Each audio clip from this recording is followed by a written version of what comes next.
आपने नबी करीम सल्लल्लाहु अलैहि वसल्लम का गारे सौर वाला वाक़या तो सुना होगा। क्या आप हुजूर मक्का से मदीना हिजरत को निकले तो रास्ते में आपने आराम किया, वो वाक़या आपको मैं एक नए अंदाज से पेश करना चाह रहा हूँ।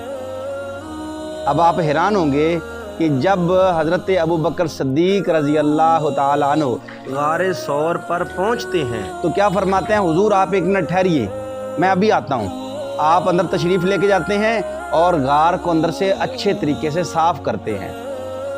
साफ़ करने के बाद फिर हुजूर को आने का कहते हैं कि हुजूर अब आप तशरीफ़ लाएं।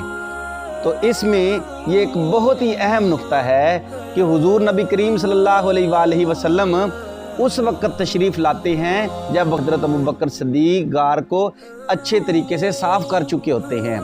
तो सूफिया इस पर लिखते हैं, भाई जिस दिल में अबू बकर सिद्दीक़ नई तशरीफ़ लाते उसकी सफाई के लिए, तो फिर हुजूर कैसे उसमें तशरीफ़ ले आएंगे। सूफिया इस पर लिखते हैं कि पहले दिल में अबू बकर को लाना होगा ताकि दिल को अच्छे तरीके से साफ़ कर सके, फिर हुजूर तशरीफ़ फरमा होंगे। अगला नुक्ता इससे भी कमाल का नुक्ता है। अब आप देखेंगे हुजूर नबी करीम सल्लल्लाहु अलैहि वसल्लम और हज़रत अबू बकर सिद्दीक़ गारे सौर के अंदर तशरीफ़ फरमा हैं और आपके गार के मुंह पर एक आके कबूतरी ने अपना घोंसला बनाया और अंडे दिए। अब कबूतरी के इस जगह पर अंडे देने को अल्लाह ने इतना ज़्यादा पसंद फरमाया, इस अच्छे अमल को इतना ज़्यादा पसंद फरमाया, हुजूर के रोज़ा मुबारक पर जितने भी कबूतर हैं अब उस कबूतरी की नस्ल से हैं।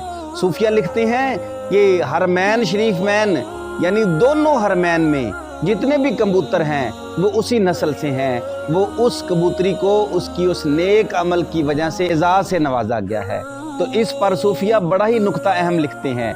वो फरमाते हैं कि देखिए जिस कबूतरी ने गार के बाहर पहरा दिया उसकी नस्ल को आज भी हुजूर के रोज़ा पर इजाज़त दी गई है, और जिस अबू बकर ने गार के अंदर हुजूर पर पहरा दिया उसको आज भी हुजूर के रोज़ा मुबारक के अंदर इजाज़त दी गई है।